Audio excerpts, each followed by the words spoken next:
नमस्कार, मेरा नाम मुकेश है। आपका इस मेरे चैनल पर आपका स्वागत है। आज हमारी पर्यावरण पेडागोगी यानी पर्यावरण शिक्षण शास्त्र की क्लास है, जिसमें मोस्ट इम्पोर्टेंट अपन क्वेश्चनों को करेंगे। और ये अपनी क्लास एमपी टेट 2020 को ध्यान में रखते हुए बनाई गई है। खासकर इसमें रीट और सीटेट के लिए भी मैंने ये क्लास बनाई हुई है। तो अपन चलो इसमें स्टार्ट करते हैं। सबसे पहला क्वेश्चन है, प्राथमिक स्तर पर शिक्षण का निम्न में से सबसे अच्छा तरीका है। प्राथमिक स्तर पर शिक्षण का निम्न में से सबसे अच्छा तरीका है।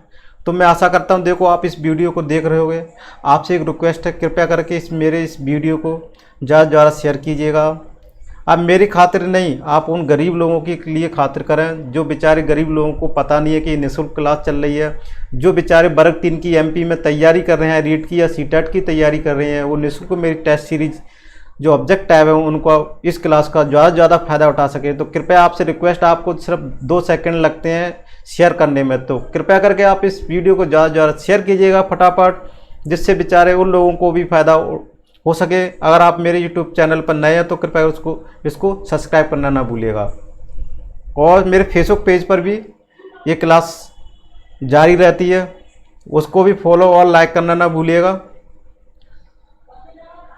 और इस वीडियो को शुरू से लाकर लास्ट तक देखिएगा। अगर कोई भी मिस्टेक मेरे से आंसर में होती है तो आप कमेंट्स बॉक्स में लिखिएगा, जिससे मैं आगे आने वाली वीडियो में भी अपने आप में सुधार कर सकूं। कौन सा क्वेश्चन गलत था उसको दोबारा से मैं वीडियो बना के दोबारा से आपको बता सकूं, जिससे बेचारे और भी कोई इस वीडियो को जो क्वेश्चन मैं बताता हूं कोई गलत आंसर नहीं उसको पढ़ सके।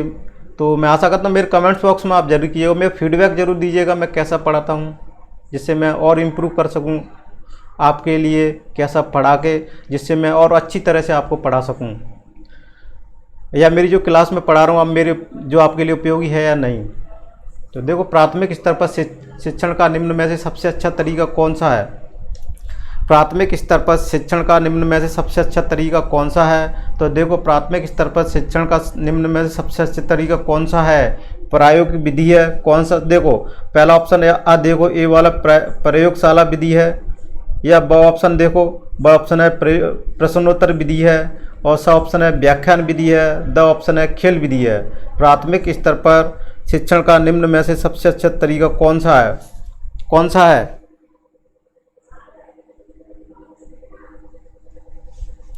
प्राथमिक स्तर पर शिक्षण में निम्न में सबसे अच्छा तरीका कौन सा है। प्रयोगशाला विधि नहीं है, प्रश्नोत्तर विधि भी नहीं है, व्याख्यान विधि, खेल विधि। देखो, प्राथमिक विस्तार पर आजकल जोर दिया जा रहा है, खेल खेल में पढ़ाया जाए, तो सबसे अच्छी विधि कौन सी है, खेल विधि है। अगला क्वेश्चन है, दल शिक्षण को भारत में किस रूप में स्वीकार किया गया। दल शिक्षण को नवाचार के रूप में, या अविक्रमित अनुदेशन के रूप में, या टीम टीचिंग के रूप में, या उपाचार के रूप में। तो अपना सही आंसर कौन सा होगा। दल शिक्षण को भारत में किस रूप में स्वीकार किया गया। दल शिक्षण को भारत में नवाचार, अपना कौन सा आंसर हो जाएगा, नवाचार के रूप में स्वीकार किया गया है। अगले प्रश्न की तरफ चलते हैं। अपना अगला प्रश्न है अपना, शैक्षिक नवाचार के अंतर्गत पर्यावरण शिक्षण विधि है। शैक्षिक नवाचार के अंतर्गत पर्यावरण शिक्षण विधि है। शैक्षिक नवाचार के अंतर्गत पर्यावरण शिक्षण विधि कौन सी है। दलीय शिक्षण विधि है, या सूक्ष्म शिक्षण विधि है, या अभिनय या भूमिका निर्वाह विधि है, या उपयुक्त सभी है। कौन सी है। शैक्षिक नवाचार के अंतर्गत पर्यावरण शिक्षण कौन सी विधि है। क्या दलीय शिक्षण विधि है, या सूक्ष्म शिक्षण विधि है, या अभिनय भूमिका निर्वाह विधि है, या उपयुक्त सभी है।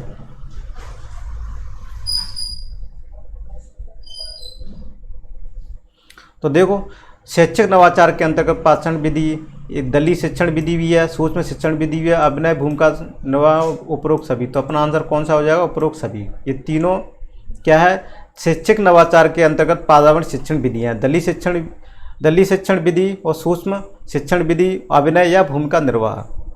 अगला प्रश्न है अपना, प्राथमिक विद्यालय में पर्यावरण अध्ययन विषय के अध्यापक का सबसे मुख्य कार्य है।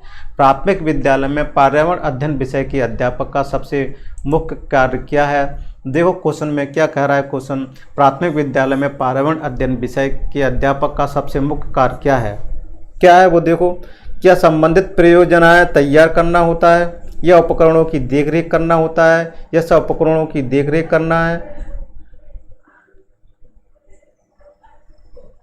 इसमें ब और स दोनों एक जैसे ऑप्शन टैप हो गए हैं गलती से।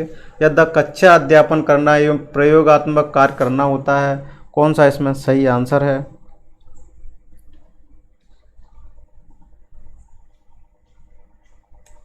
तो देखो, प्राथमिक विद्यालय में पर्यावरण अध्ययन विषय के अध्यापक का सबसे मुख्य कार्य क्या है?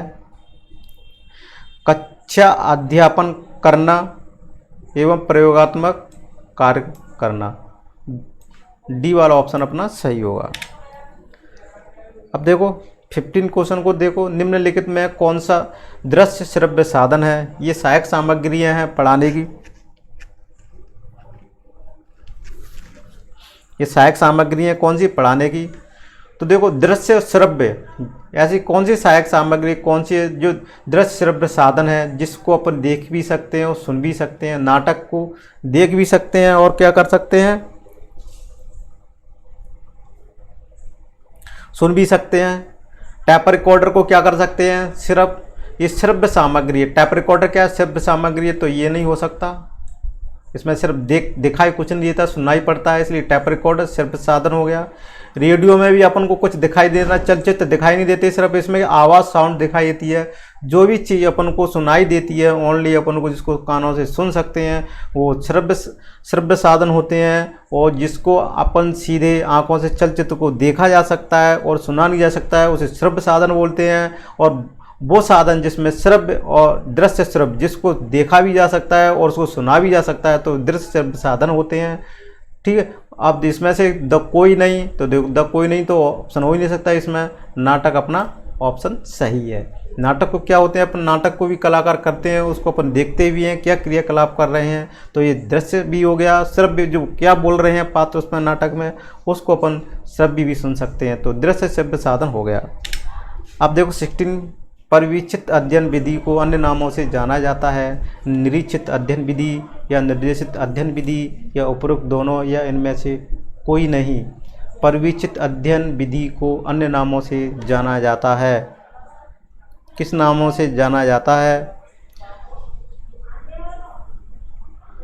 परिवीक्षित अध्ययन विधि को अन्य नामों से जाना जाता है। देखो परिवीक्षित विधि को किन अन्य नामों से जाना जाता है? क्या निरीक्षित अध्ययन विधि, निर्देशित अध्ययन विधि, या उपरोक्त दोनों?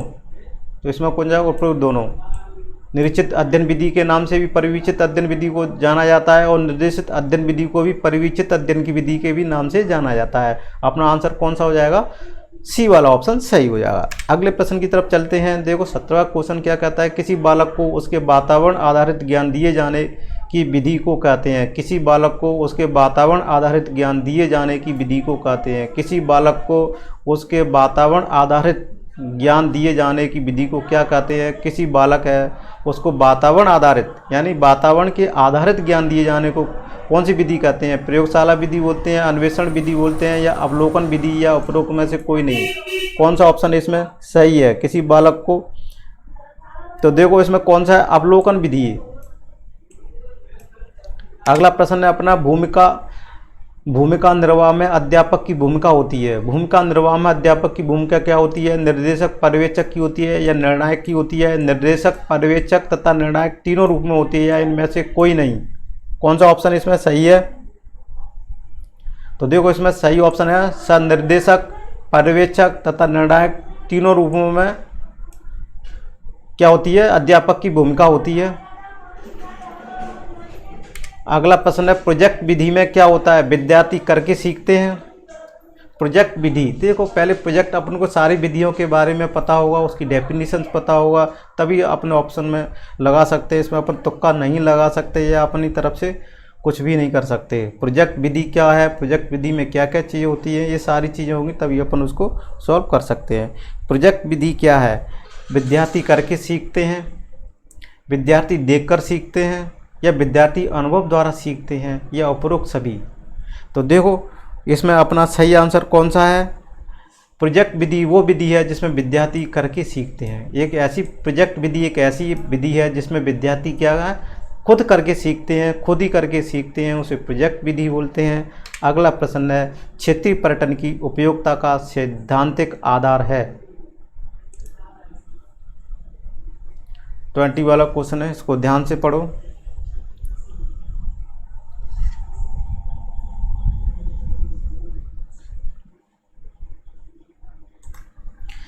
क्षेत्रीय पर्यटन की उपयोगिता का सैद्धांतिक आधार है। क्षेत्रीय पर्यटन की उपयोगिता का सैद्धांतिक आधार है। क्या आधार है?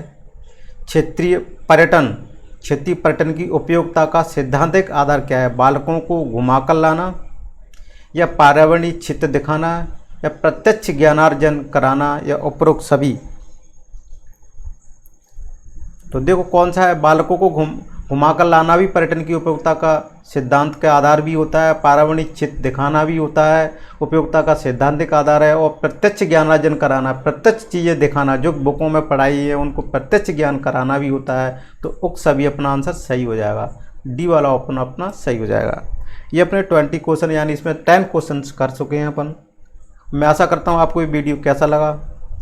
अगर आपको ये वीडियो अच्छा लगा हो तो कृपया करके इस वीडियो को ज़्यादा से ज़्यादा शेयर कीजिएगा, लाइक कीजिएगा। अगर आप मेरे फेसबुक पेज पे भी नए हो तो उसको फॉलो और लाइक करना ना भूलेगा। और मेरे यूट्यूब चैनल पर आप नए हो तो कृपया कर उसको भी सब्सक्राइब करना ना भूलेगा। और बेल आइकन को जरूर दबाइए, जिससे आपको नोटिफिकेशन मिल जाएगा, मेरी कोई भी क्लास मिस नहीं होगी। कोई भी क्लास जैसे लाइव होती है, मैं अपलोड नई क्लास करता हूँ, आपको नोटिफिकेशन के थ्रू पता चल जाएगा। और आप उनकी खातिर ये वीडियो शेयर कीजिए, जो गरीब लोग हैं, जो कोचिंग नहीं लगाए हुए हैं, वो गाँव में रहते हैं, गरीब हैं, इस लॉकडाउन में वो घर पर बाहर रहते हुए गांव में रहते हैं, सिटी में नहीं रह सकते। तो इस वीडियो का ऑनलाइन क्लास का ज़्यादा से ज़्यादा फ़ायदा उठा सके। तो thank you for watching this video.